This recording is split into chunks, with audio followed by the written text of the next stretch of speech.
mensagem de hoje, ela vai atingir bastante quem não vem ao culto, quem não veio quem não veio no passado, quem não sabe se vai vir no próximo, quem não sabe quando vai estar bem para vir, quem não sabe quando vai ter vontade de vir. Essa mensagem é para essas pessoas, tá? E o título do estudo bíblico hoje você vai aprender algo, mas o título do estudo bíblico hoje é esse aqui: optando por uma vida espiritual medíocre. Tá? É uma opção que nós temos e é uma opção que Deus respeita.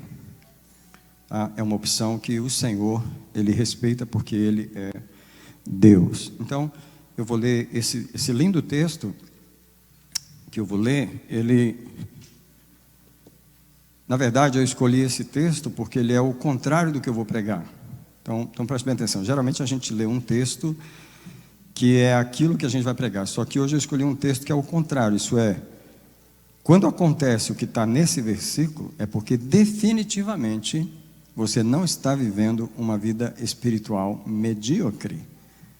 Porque quando você está vivendo uma vida espiritual medíocre, e deixa eu dizer, e vou dizer várias vezes hoje à noite, é uma opção nossa. Tá? Então, quando a gente vive uma vida espiritual medíocre, isso aqui não acontece. E o que é? Naquele dia, a sua carga será tirada do teu ombro, e o seu jugo do teu pescoço, e o jugo será quebrado por causa da unção. Esse dia não acontece na vida de quem tem uma vida espiritual medíocre. Eu vou só trazer a imagem que esse versículo traz do jugo no pescoço do boi. Mesmo não sendo da roça, como eu e muitos de nós aqui, você sabe o que é a canga que põe no pescoço do boi para ele carregar, né, o peso, o arado, o carro, o que quer que seja. Só que aquela canga é feita quando o boi está novo, ele está magro, ele está fraquinho, ele está jovem, right? Ele não comeu muito ainda. Acontece que o boi vai comendo, à medida que ele vai trabalhando, ele vai comendo, e é suposto que ele comeu tanto, que ele engordou tanto, que uma hora aquilo que estava no pescoço dele quebrou, e ele fica livre do jugo, porque ele se alimentou tanto, ele investiu tanto nele, que ele ganhou uma força espiritual que rebentou os jugos da sua vida. Porém, uma pessoa de vida espiritual medíocre, ele não cresce ao ponto de quebrar o jugo na sua vida. Então vamos começar por causa do tempo. Nós temos o direito de escolher como vai ser a nossa vida espiritual, tá? Nós temos o direito, é um direito que Deus nos dá. Eu queria dizer que nós temos esse direito, Deus não abre mão desse direito, e para Deus não pode ser diferente. Sempre servir a Deus sempre foi uma coisa voluntária e Deus não aceitaria que fosse diferente. Deixa eu falar uma coisa para vocês hoje, nós como pastores e líderes, e hoje foi o dia em que eu tive a reunião com o meu pastor, que é o pastor Collins. Nós estávamos lá em 10 pastores, né? Um pastor hispano, 8 pastores americanos e só eu brasileiro. E nós estávamos ali numa grande comunhão que a gente tem todo mês, e nós estávamos ali celebrando o nosso chamado. O nosso chamado é convidar as pessoas para uma vida espiritual próspera, uma vida em que elas tenham vitória sobre os seus inimigos, em que elas vençam os obstáculos da sua vida. Porém, nós nunca, jamais podemos forçar as pessoas a fazer isso. Então a gente prega, a gente alimenta, a gente chama, a gente faz campanha, faz o jejum, faz a semana de jejum, faz a leitura, faz isso, faz aquilo, mas ninguém é obrigado. Alguém diz comigo, ninguém é obrigado. Esse é o problema. Esse é o problema. E deixa eu dizer, tem tanta gente na igreja vivendo há tantas décadas na sua vida espiritual medíocre, simplesmente porque ele não é obrigado a fazer. Ele faz se ele quiser, e até hoje ele não quis. E você pode pregar para ele o tanto que você quiser, você pode ministrar para ele o tanto que você quiser, ele já decidiu que o nível dele é 3. Ele nunca vai subir na escala até 10. Nunca, porque ele já decidiu. Eu não vou na igreja no domingo porque eu estou fazendo um projeto, eu tenho isso para comprar, eu tenho isso para fazer, ele determinou o nível financeiro que ele vive. Então ele está preso numa quantidade de dinheiro que ele precisa fazer. Isso já vem anos, e especialmente quem está na América. E as pessoas determinaram um conforto financeiro. Eu não sei por que tanto as pessoas vivem o dia de hoje para o futuro. Isso aqui é para quando eu ficar velho, isso aqui é para a minha velhice, isso aqui é para quando eu estiver pertinho de morrer já. Isso aqui eu estou gastando a minha vida hoje para deixar para os meus filhos, para etc, etc. E nessa opção, ele não percebe que fazendo uma opção para uma vida o mais confortável financeiramente possível, ele também está fazendo automaticamente uma opção por uma vida espiritual medíocre. Se eu tenho algo que eu deveria dizer no final dessa mensagem, mas eu vou dizer agora. Os dias que nós estamos vivendo agora, as pessoas, daqui para frente, as pessoas de vida espiritual medíocre vão ter problema. Ok? Você viveu a vida cristã inteira para ganhar dinheiro, você viveu a vida cristã inteira para cuidar da família, você viveu a vida cristã inteira para cuidar de você, para passear, para fazer isso, para fazer aquilo, para relaxar nos seus fins de semana. Tudo bem, só que agora vai vir um preço que só quem tinha depósito, só quem tinha uma vida espiritual próspera, alguém diz comigo, é opção. Esse é o problema. É uma opção. Nós vamos fazer 22 anos pregando nessa igreja, ministrando, orando, curando, todo fim de semana. Mas há pessoas que permanecem no mesmo nível, não importa o que você faça, não importa quantos anos se pregue para ela, não importa quanto aprendizado ela tenha, não importa o tanto que você ofereça. Ela decidiu que ela só vai receber 2 pontinhos do 10. Não adianta você botar 10 na mesa, ela não vai comer, ela não vai querer, ela já decidiu, ela já escolheu. E o que me fascina é essa questão de que Deus respeita isso e Ele me chama para respeitar também. Que às vezes nós pastores queremos meio que entrar em crise, queremos meio que perder paciência com as pessoas, queremos meio que, por que as pessoas... Não, as pessoas têm a opção delas. Ela decidiu viver assim, Deus já deu direito. Alguém disse comigo só, Deus deu direito. Então, eu vou pregar hoje para quem está aqui, mas especialmente para quem não está. Aí você vai dizer assim, mas eles não estão bem, eles vão ouvir essa mensagem em algum lugar. E você pode mandar para eles depois. Então vamos ler alguns textos que mostram que Deus nos dá a opção de viver a vida espiritual como a gente quiser. Isaías capítulo 1, verso 19. É um texto que sempre me choca, mas está escrito assim, Isaías 1,19. Se quiserdes, e me ouvirdes, comereis o bem dessa terra. Verso 20. Mas se recusardes, como geralmente sempre acontece, e fordes rebeldes, sereis devorados à espada, pois a boca do Senhor o disse. Próximo texto, Isaías capítulo 30, verso 16.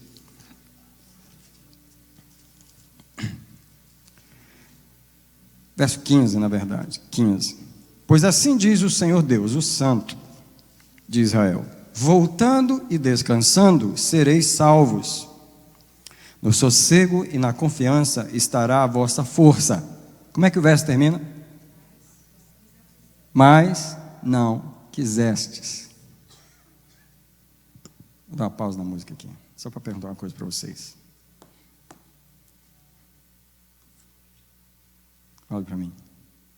Faz diferença Deus oferecer tudo? Faz diferença? Não faz diferença nenhuma. Porque o que faz diferença não é o que Deus oferece para nós. É o tanto que a gente está disposto a receber e a levar do que Deus oferece. É incrível como o céu está subordinado à terra. A terra governa o céu. Próximo texto que eu quero ler, Mateus 23, 37. Palavras de Jesus. Jerusalém, Jerusalém, que matas os profetas e apedreja os que te são enviados. Quantas vezes eu quis? Alguém fala assim, Deus quis. O que Deus queria? Eu quis ajuntar os teus filhos, como a galinha ajunta os seus pintinhos debaixo das suas asas. Mas vocês não quiseram. Vou dar pausa mais uma vez na música. Eu pergunto para mim e para os irmãos queridos.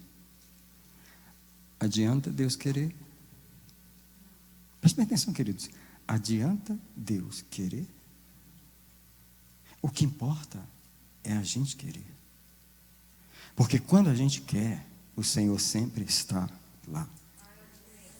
Louvado seja o Senhor. Amém? Próximo texto, Mateus 16, verso 24. Então Jesus disse aos seus discípulos: se alguém quer o quê? Vir após mim, negue-se a si mesmo, tome a sua cruz e siga-me. Mas é para quem? E aí o verso seguinte diz: porque quem quiser. Gente, é incrível como tudo que o Senhor nos oferece em sua palavra está submetido à nossa vontade. Você pode perguntar assim: como pode um Deus tão grande submeter as coisas à nossa vontade? Ele não criou um robô. Deus não fabrica AI. Ele não quer ser adorado por máquina. E a coisa mais incrível que eu encontro é quando Deus chama o próprio Satanás e fala assim: você viu lá que ele me escolheu, apesar de tudo que você fez? Você viu lá que ela me escolheu de novo? Deus acredita tanto no livre-arbítrio, Deus acredita tanto na vontade do ser humano, que Ele se arrisca a apostar em nós.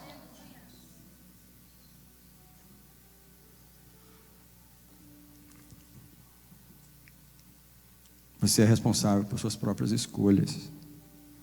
Mateus 22, versículo 3.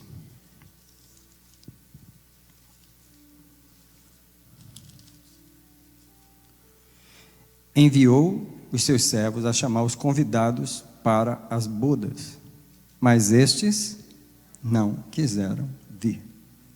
É incrível como em todo lugar da Bíblia, Jesus mostra que o Pai estava desejando algo, e mais uma vez eu digo, adianta Deus desejar? Não adianta. Então Deus jamais proporia isso de outra forma. Esse relacionamento com Ele tem que ser algo que a gente quer, tá? E Deus já se arriscou a ter prejuízo, desde o começo, quando Ele decidiu agir assim. Mesmo sendo uma questão de vida ou morte, que vai destruir vidas, ou vai salvar vidas, Deus não abre mão do princípio. Quem manda não é Deus, quem manda é a sua escolha. Então eu quero dizer que o céu está submetido às escolhas da terra. O céu, ele pode querer e prover para a minha cura. Mas se eu escolher não crer, o céu não pode me curar. Vou te curar nem que você não queira. Não existe isso. O céu quis e proveu a minha salvação, porque Deus amou o mundo de tal maneira que enviou seu Filho ao mundo, para que todo aquele que nele crê, e os que nele não crê, já vão desperdiçar tudo isso que Deus fez. O céu proveu a salvação, mas se eu escolher outra coisa, se eu escolher ir para o inferno, o céu não pode me salvar. Gente, presta atenção no que eu estou falando. São palavras muito fortes, o que eu estou falando. São muito fortes as palavras. Deus proveu a minha salvação, mas se eu não quiser, nem Ele pode me salvar. Se alguém perguntar assim, tem alguma coisa que Deus não pode fazer? Absolutamente, claro que tem. Deus não pode te salvar se você não quiser. Não pode. Então, Deus arriscou a sua reputação em Jó. Deus arriscou. Eu quero ler Jó, capítulo 1, versículo 11 e 12, porque quando Deus chamou o diabo para falar sobre Jó, ele diz assim: você não viu meu servo Jó, no versículo 8? Ninguém há na terra como ele, homem íntegro, que teme a Deus e se desvia do mal. Aí o diabo disse: porventura ele teme a Deus de qualquer forma? Você tem protegido ele de tudo, a sua casa, tudo quanto tem. Aí o diabo disse: estende agora a tua mão e toca em tudo quanto ele tem, e eu te garanto que ele vai te blasfemar na tua face. E Deus disse a Satanás: ah é?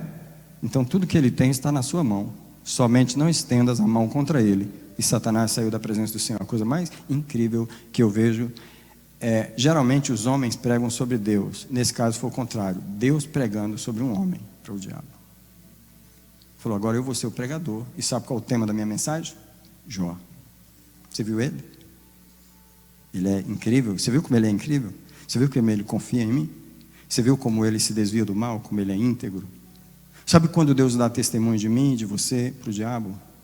E Deus diz coisas a respeito de nós, porque Ele aposta em nossa vontade, Ele aposta em nossa escolha. Alguém pode dizer isso comigo? Deus aposta na minha escolha. É incrível como isso é tão realidade. Como isso é tão realidade.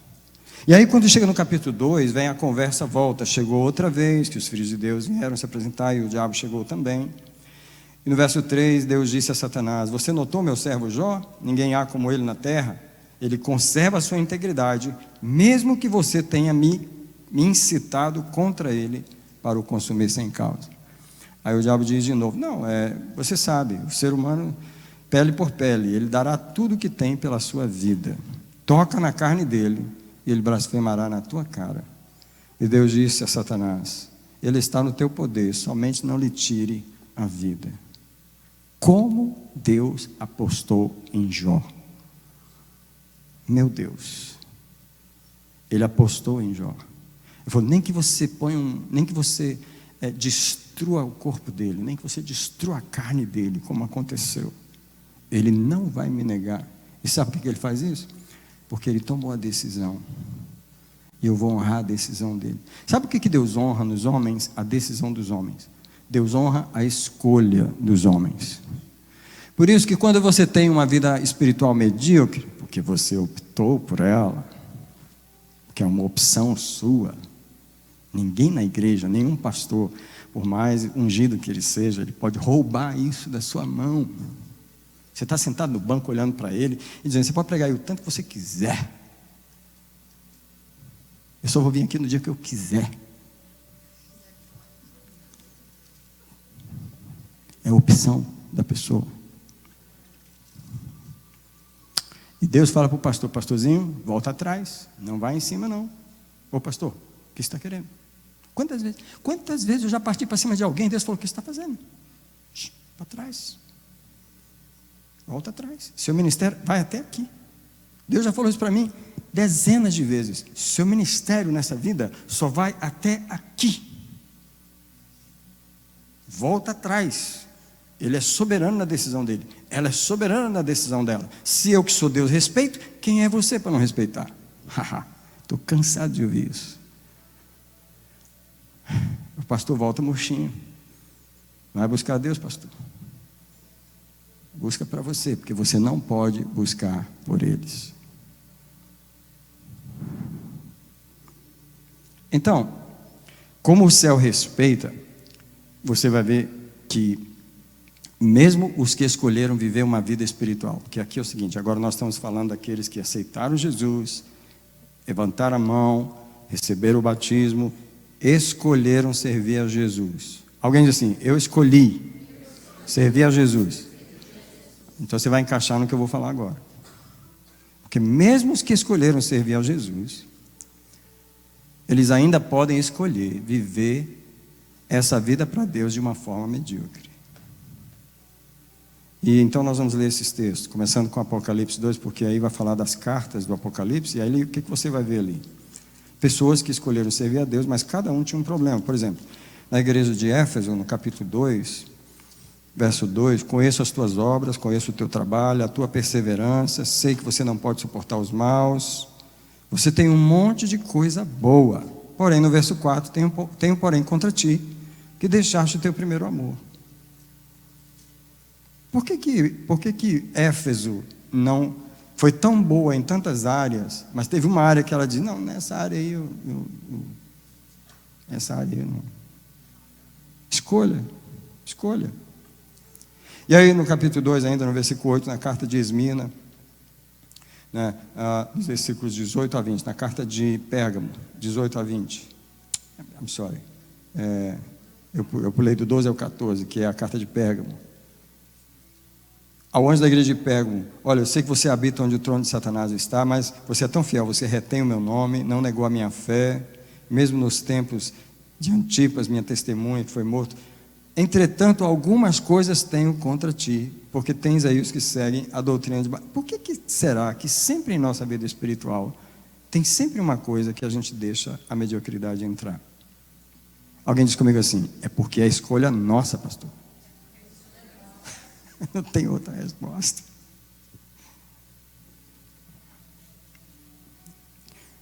No mesmo capítulo, nos versos 18 a 20, você tem a igreja de Tiatira, e Tiatira tem um problema. Tiatira, no verso 19, diz que eu conheço as tuas obras, o teu amor, a tua fé, o teu serviço, a tua perseverança. Por quê? Porque você escolheu me servir. Mas no verso 20 diz que tenho, porém, contra ti que toleras Jezabel. Come on. Eu não vou terminar de ler esses versos, vou ler só o último, que é Apocalipse 3,16, porque esse aqui é o cúmulo dessa escolha. Quando Deus vira para a igreja de Laodiceia e diz assim: porque, verso 15, 3,15: conheço as tuas obras, que nem és frio nem quente, oxalá foras frio ou quente, mas porque és morno, não és frio nem quente. O que é isso? Uma vida espiritual medíocre. Então vamos sair daí para a gente não ficar tão deprimido. Yes. Eu quero dizer isso aqui: eu posso escolher como viver a minha vida cristã. Todo mundo tem a sua escolha. Eu posso escolher o que fazer e o que não fazer. Eu posso escolher como fazer. Eu posso escolher quando eu quiser fazer. E eu posso escolher o quanto eu quiser fazer. Eu quero que vocês pensem nisso, porque essa é uma palavra simples e ao mesmo tempo tão confrontadora para nós. Quando você escolhe o que você quer fazer na vida cristã, ou o que você quer crer, por exemplo, você pode escolher crer no batismo nas águas e ser batizado nas águas. Mas você pode escolher não crer no batismo com o Espírito Santo. Não, eu não creio nisso aí. Quer dizer, você escolhe crer numa coisa, mas você escolhe não crer na outra. É por isso que a gente tem as chamadas igrejas tradicionais. Por que são tradicionais? É porque não existe o batismo com o Espírito Santo? Não. É simplesmente porque eles escolheram crer que isso não acontece mais hoje.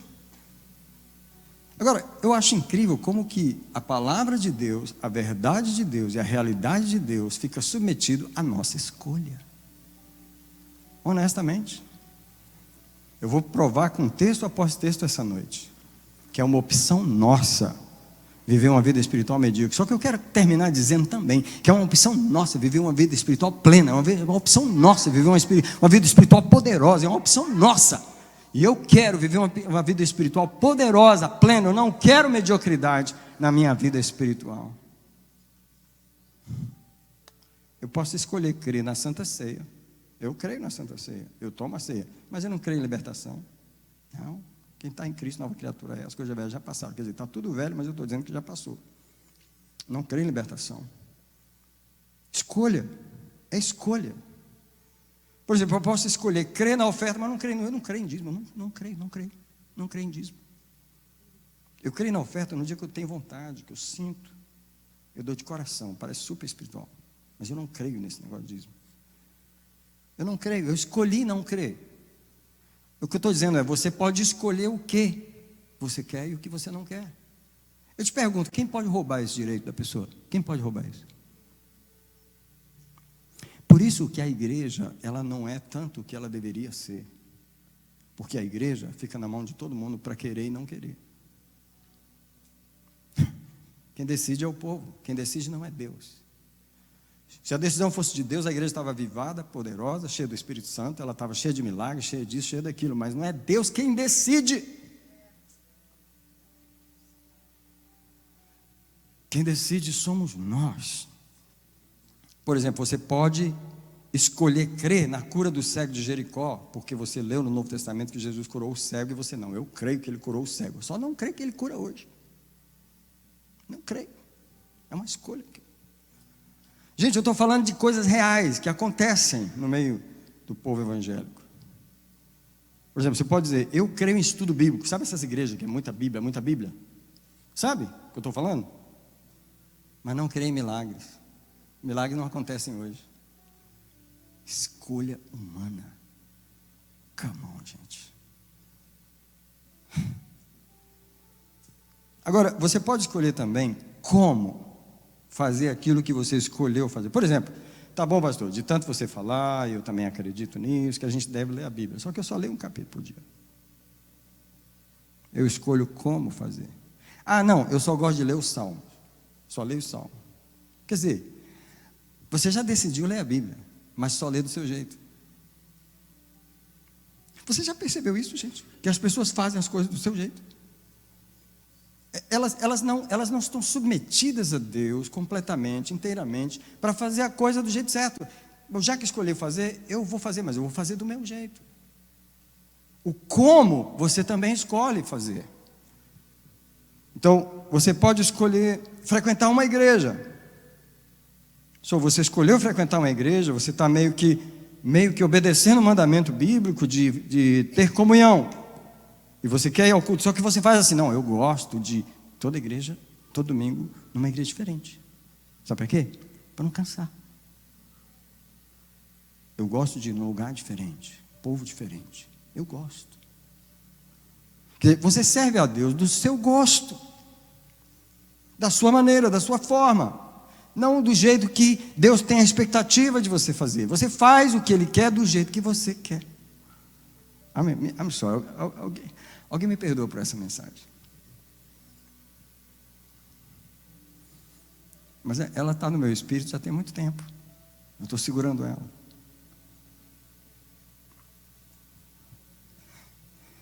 Você pode escolher orar. Não, tá bom, pastor. Tá bom. Chega, eu vou orar. A oração do beijinho. Bom dia, Jesus. De manhã. Bom dia, Jesus, à noite. Estou indo dormir. Jesus, obrigado por essa refeição. Amém. É assim que eu escolhi orar. Nada mais. Porque quem determina como você vai orar é você. Jesus falou, entra no teu quarto, fecha a tua porta. Eu não quero entrar no quarto, eu quero orar aqui na sala mesmo. Eu quero orar aqui mesmo, andando aqui na... Você determina como você quer fazer as coisas. É uma opção ou não é? Você pode escolher até dar o dízimo e dizer, não, mas eu vou dar $20 só. Pô, eu estou dando o dízimo. Você não pode falar para mim que eu não estou dando. Mas eu só quero dar 20. E daí? Eu não ganho só $200, mas eu só quero dar 20. Qual o seu problema? Eu falei, problema nenhum, dá o tanto que você quiser, ué. Escolha é sua. Gente, quem é de nós aqui que pode forçar uma pessoa do seu lado a fazer a coisa do jeito que Deus quer? Explica para mim.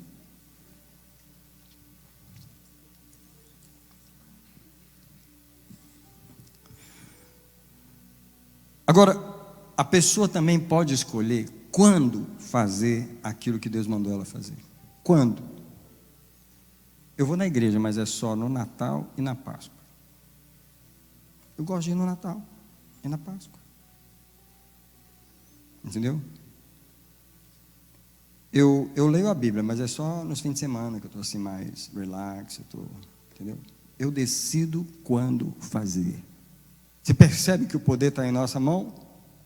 Que nós pegamos tudo que Deus nos dá e Ele coloca em nossa vida e a gente determina como, quando, o quanto fazer. Agora eu vou falar, que eu quero sair dessa parte que é muito deprimente, nessa parte é triste, ficar falando disso, né? Você pode decidir obedecer, igual Saul. Não, eu obedeci Samuel, qual é o problema? Eu fui lá, eu matei, só que eu trouxe as ovelhinhas e eu trouxe o rei. Entendeu? Eu obedeço pela metade. Eu faço do jeito que eu quero. Come on, church. Eu queria perguntar, Deus está tolerando ou não está o que eu estou falando aqui? Eu estou inventando alguma coisa? Ou eu estou falando da realidade, da prática cristã? Infelizmente.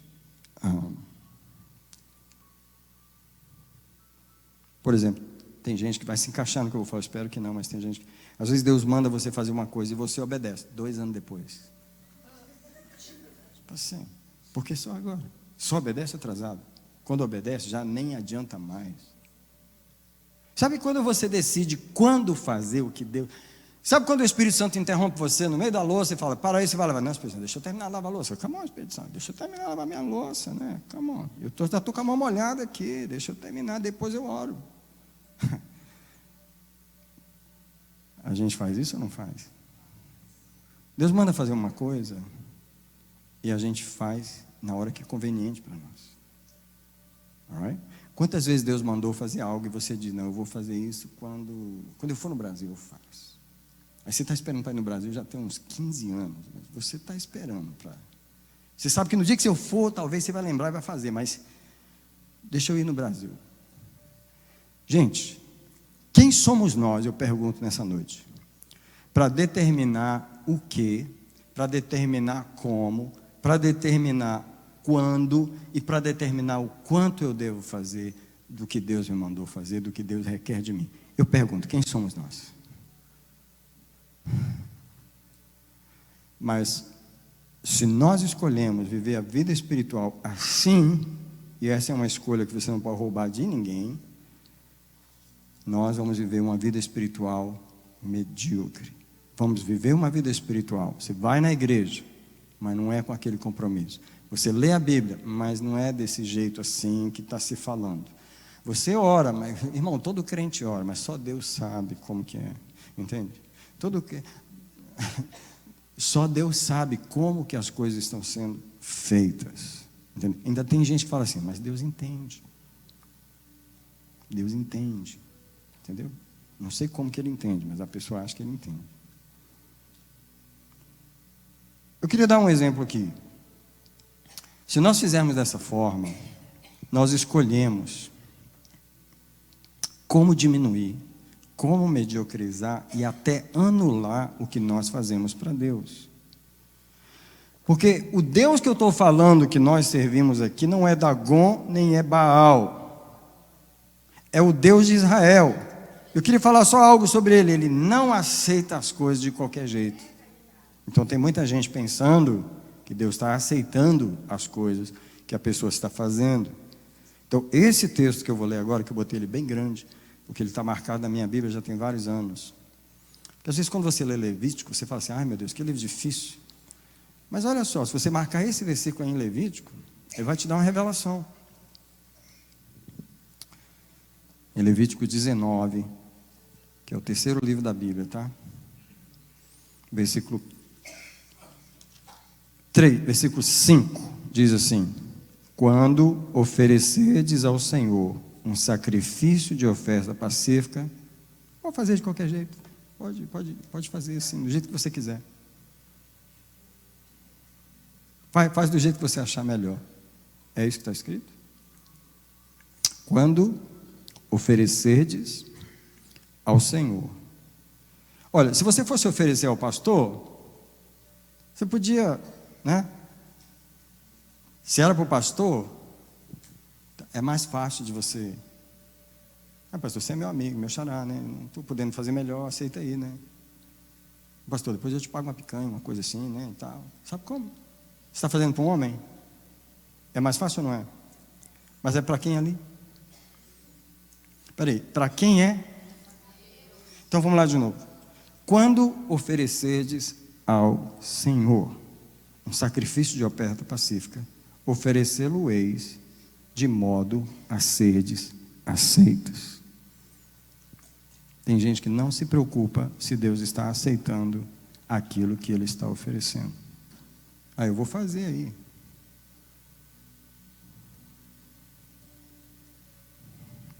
Vamos lembrar das ofertas de Caim e Abel. Os dois trouxeram uma oferta ao Senhor. Mas Deus teve o direito e falou na cara do rapaz: I'm sorry, eu não quero isso aí. E ficou chateado ainda. Como assim? Como não quer? Ficou chateado, com raiva do Senhor. Fala a palavra de Deus que Deus atentou para Abel e a sua oferta. Lembra sempre que Ele atenta para a pessoa primeiro que traz a oferta, para depois receber a oferta dela. Aí a palavra de Deus diz que Deus não atentou para Caim e para a sua oferta. Talvez o problema não era a oferta, era a pessoa que trouxe. Entendeu? Então tem muita gente que está achando que do jeito que está fazendo, está bom para mim. Gente, deixa-me falar isso aqui. Aí vocês ouvem assim. Tem gente que faz de um jeito tão relaxado que para ele está maravilhoso.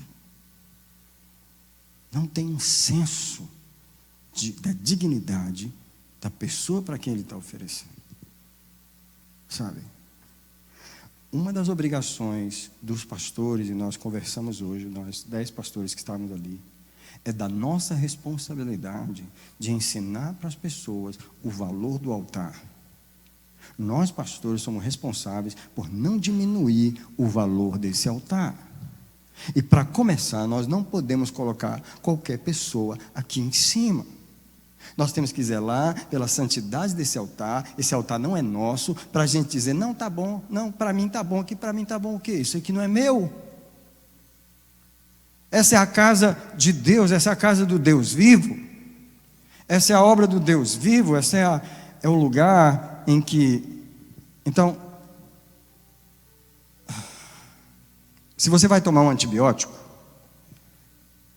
e quem, já foi no médico tantas vezes, o médico, ele insiste, ainda escreve o papelzinho, ainda fala para a gente, você tem que tomar 10 dias, tá? Você não pode, você tem que tomar todos os dias, tá bom? Você está lembrando que tem que tomar todos os dias?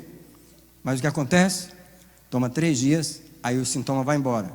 Aí, joga o restante no lixo. Eu já estou bom já. Uma pequena melhora e as pessoas não terminam de fazer aquilo que é suposto fazer. Então, eu quero levar vocês para um lugar onde Deus tem prejuízo. Alguém fala comigo assim, um lugar onde Deus tem prejuízo. Abre, por favor, em Mateus capítulo 13, é a parábola do semeador, que é muito conhecida, mas eu não vou pregar a parábola, só vou mostrar onde Deus tem prejuízo. Mateus 13, os versículos 4, versículo 3. E falou-lhes muitas coisas por parábolas, dizendo, eis que o semeador saiu a semear. Número 1. Quando semeava, uma parte da semente caiu à beira do caminho. Vieram as aves do céu e as comeram. A outra parte caiu em lugares pedregosos, onde não havia terra, e logo nasceu, porque não tinha terra profunda, mas saindo o sol, queimou-se, e por não ter raiz, secou-se. Versículo 7. A outra caiu entre espinhos, e os espinhos cresceram e a sufocaram. Até aqui não deu fruto nenhum, só prejuízo. Vocês já perceberam o tanto de prejuízo que Deus tem no investimento que Ele faz? Finalmente, no verso 8, diz que a outra caiu em boa terra e dava fruto. Mas esse fruto aqui também não foi assim tão bom, não. Teve um que só produziu 30, o outro 60 e o outro 100. Se você for contar tudo de quem realmente produziu 100%, de tudo quanto Deus semeou, talvez foi 10%. Por que Deus tem tanto prejuízo naquilo que Ele investe? No começo dessa parábola, a beira do caminho é porque o ouvido da pessoa está fechado, a palavra não entra, já perdeu 1/4 do território. 15% ele já perde ali, 25%. O outro solo, que é o pedregoso, é quando o ouvido da pessoa está endurecido, ela não recebe a palavra, o coração está duro. Ele já perdeu mais 25%, 50% da semente já foi embora. Terceiro, é o ouvido espinhoso, o solo espinhoso, o ouvido está ocupado com as riquezas. Eu vi 4 ouvidos aqui, nessa parábola. Tem o ouvido fechado, o ouvido endurecido, o ouvido ocupado, e finalmente o ouvido aberto da terra boa. Mas até você chegar na terra boa, Deus já teve 75% de prejuízo naquilo que Ele investiu. Honestamente, eu vejo que Deus, Ele é muito paciente, muito generoso e tem muitos prejuízos com as pessoas que Ele investe. E sabe o que eu acho incrível? Que Deus ainda diz, ainda vale a pena. Pelos 25%, ainda vale a pena. Essa é uma lição para nós, sabia? Que é uma lição para mim e para você. Quem estaria disposto a fazer o bem, sabendo que ia ter 75% de prejuízo e apenas 25% de retorno? E Deus ainda diz assim, e ainda vale a pena. com todo o prejuízo que eu estou tendo, com tudo que eu investi, tudo que eu dei, e eles rejeitaram, disseram não, não quiseram, estava com o ouvido fechado, estava com o ouvido endurecido, estava com o ouvido ocupado, mas ainda vale a pena eu receber os 25% daquela terra, que ainda não pôde produzir no mesmo nível. Foram 3 níveis, um produziu só 30%, o outro produziu 60% e o outro produziu 100%. Então, eu quero finalizar essa mensagem com esse pensamento aqui. As consequências das pessoas escolherem uma vida espiritual medíocre. Algumas das consequências. Uma delas é que o espírito da pessoa será sempre fraco. Que ele viveu uma vida espiritual medíocre, sem muita oração. Diz comigo assim: orou, mas não orou muito. Fala assim: leu a Bíblia, só um pouquinho. Fala assim: foi na igreja, de vez em quando. Fala assim: nunca jejuou. Você sabia que tem crentes na igreja que nunca nem pensou jejuar? O que é isso? Eu não sei o que é isso. Você vai ver muito crente na igreja. O mestre dele jejuava, os discípulos dele jejuavam, entendeu? Os apóstolos dele jejuavam, mas esse crente, ele não jejua, ele não sabe o que é isso. Vida espiritual medíocre. Ainda fala assim: meu direito, hein? Meu direito. Eu pergunto a vocês: é noite de arrependimento ou não? Aí você fala assim: mais uma, né, pastor? Porque todas as noites aqui são de arrependimento.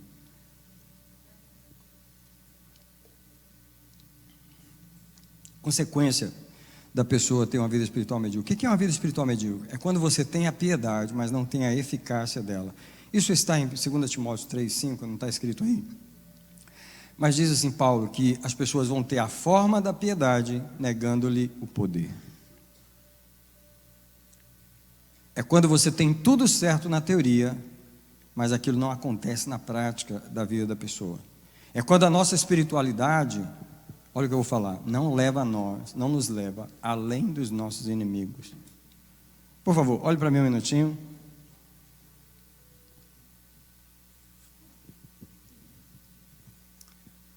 Tem pessoas que servem a Deus há décadas, nunca venceram os seus inimigos.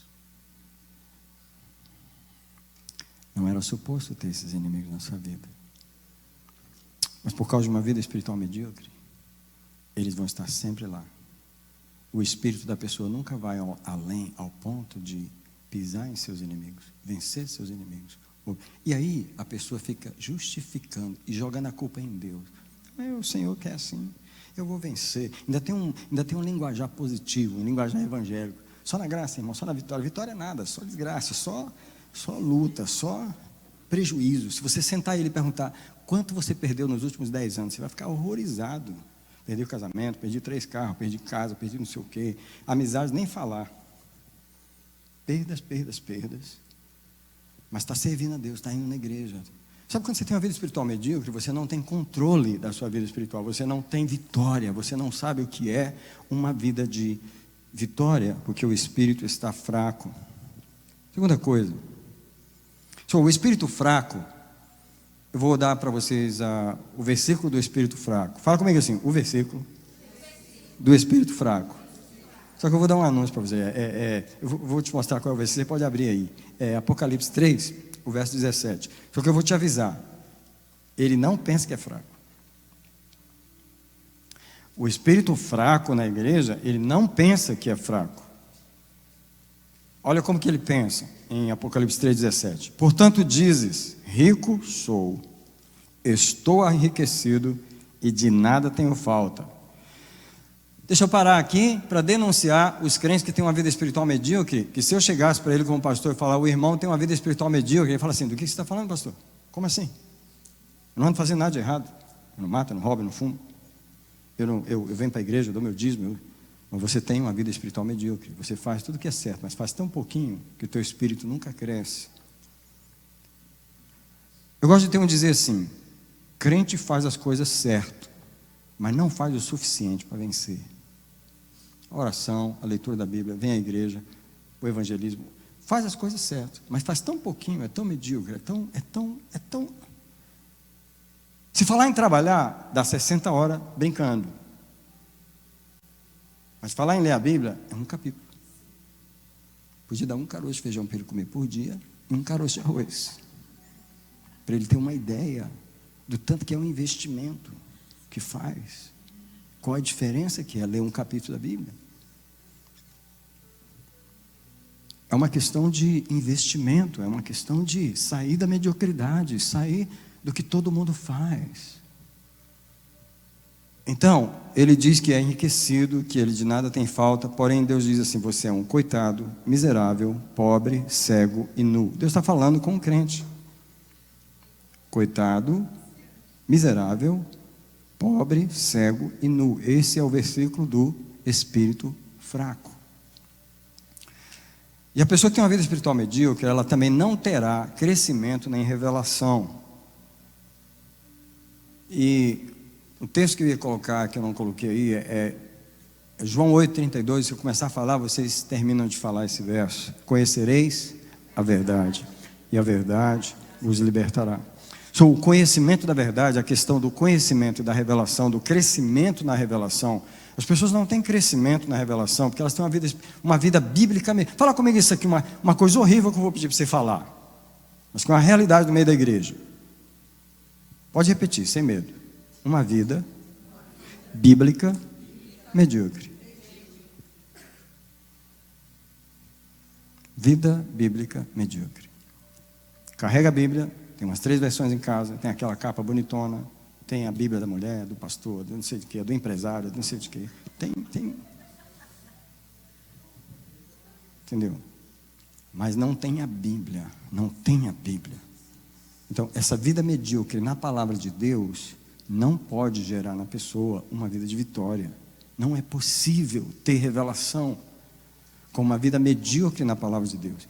Eu defendo que o Novo Testamento deve ser lido, quem puder, lê 4 vezes por ano.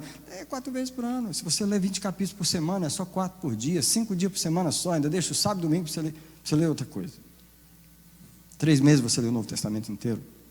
Se você ler ele em 3 meses, você decidir ler ele 4 vezes por ano, você consegue ler brincando, sem fazer muito esforço.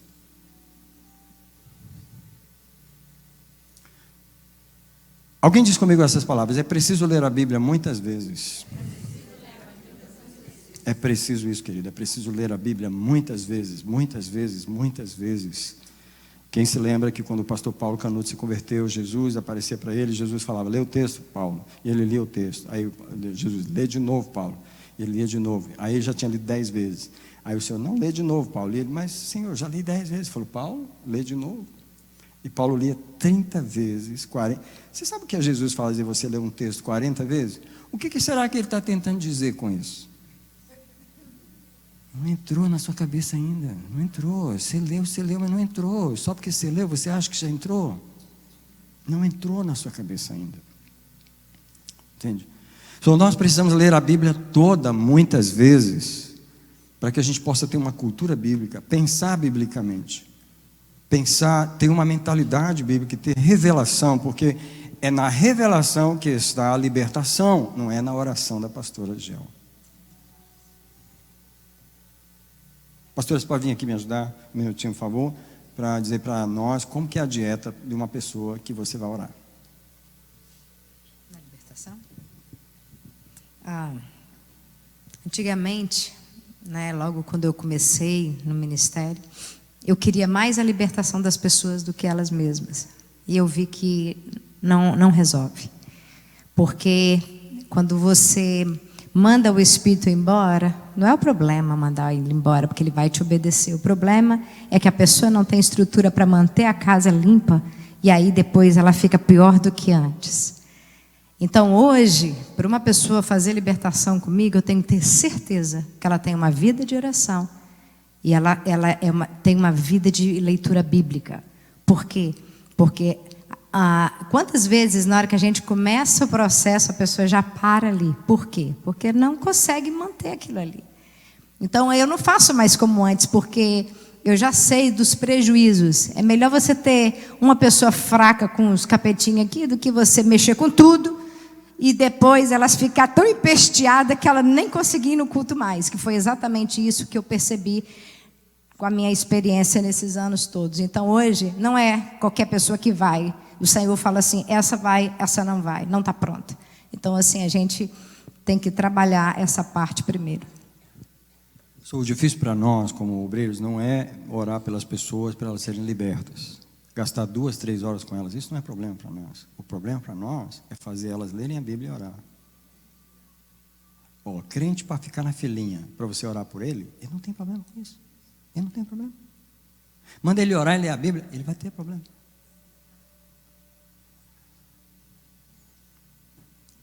Vida espiritual medíocre. Terminando. Os jugos malignos nunca são quebrados, que é o verso de Isaías 10, 27. Naquele dia, o seu jugo será tirado do teu pescoço e o jugo será quebrado por causa da gordura. Qual gordura? A que você comeu, a que você colocou no seu sistema, a proteína espiritual. O jejum é um tipo de gordura também, diferente para o espírito. O nível escolhido por nós escolhido por nós e não pelo Senhor. Quando nesse texto de Ezequiel 47, quando Deus leva Ezequiel pelas águas, Deus mede 1000 côvados, 1000 passos, e faz Ezequiel passar pelas águas e a água dá nos pés. E Ezequiel podia ter ficado no primeiro nível. Infelizmente, a gente tem que dizer que muita gente na igreja ficou no primeiro nível, continua no primeiro nível. Porém, o texto continua dizendo, que é do capítulo do versículo 3 até o 5, o texto continua dizendo, mediu mais 1000 côvados. Alguém pode dizer isso comigo? Mediu mais 1000 metros. Deus sempre mede mais 1000 metros na nossa frente, só que Ele espera você passar os 1000 metros, Ele espera você caminhar. E aí, nesses mais 1000 metros, que já são 2000, a água dá no joelho. Quer dizer, está melhorando. Está avançando na vida espiritual, não está numa vida espiritual medíocre. Mas eu vou falar para você, as pessoas estão satisfeitas em estar dentro da igreja. Não importa se eu estou vivendo uma vida miserável, eu não leio Bíblia, eu não sei o que é oração, eu não sei o que é jejuar, esse povo não sei nem o que é que eles sentem. Os irmãos sentem umas coisas lá perto de mim que eu fico, o que esse irmão está sentindo? Eu não sinto isso, eu não sei o que é isso. Mas eu estou dentro da igreja.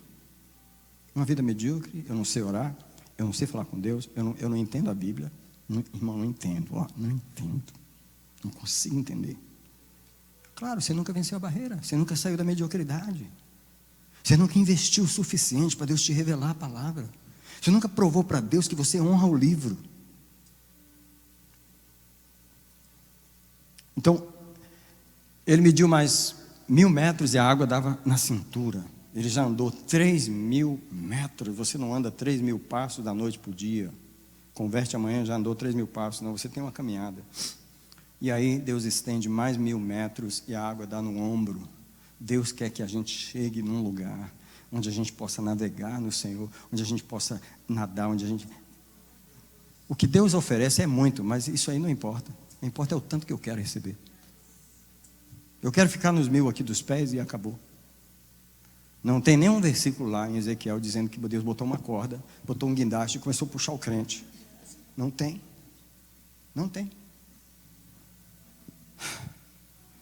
Infelizmente, continua na nossa escolha. Então, eu vou terminar dizendo isso aqui. Deus nos deu tudo, mas nós é que decidimos o quanto queremos receber. E, acho que isso está escrito aqui. Segundo, ninguém pode interferir na escolha de cada um. Eu posso pregar para você 20 anos, as melhores mensagens e revelações que Deus me dá, e você continuar no mesmo lugar a vida inteira, porque não depende de mim, depende de você pegar a palavra e você crescer. Essa escolha determina os resultados da vida espiritual. O que você escolher é o que a sua vida espiritual vai ser. Nesse momento eu vou convidar os irmãos queridos para vir ao altar, como é o nosso costume, todos virão ao altar. Eu vou colocar uma música aqui, que é uma música bem antiga. Talvez vocês não conhecem essa música, mas você pode estar vindo para o altar.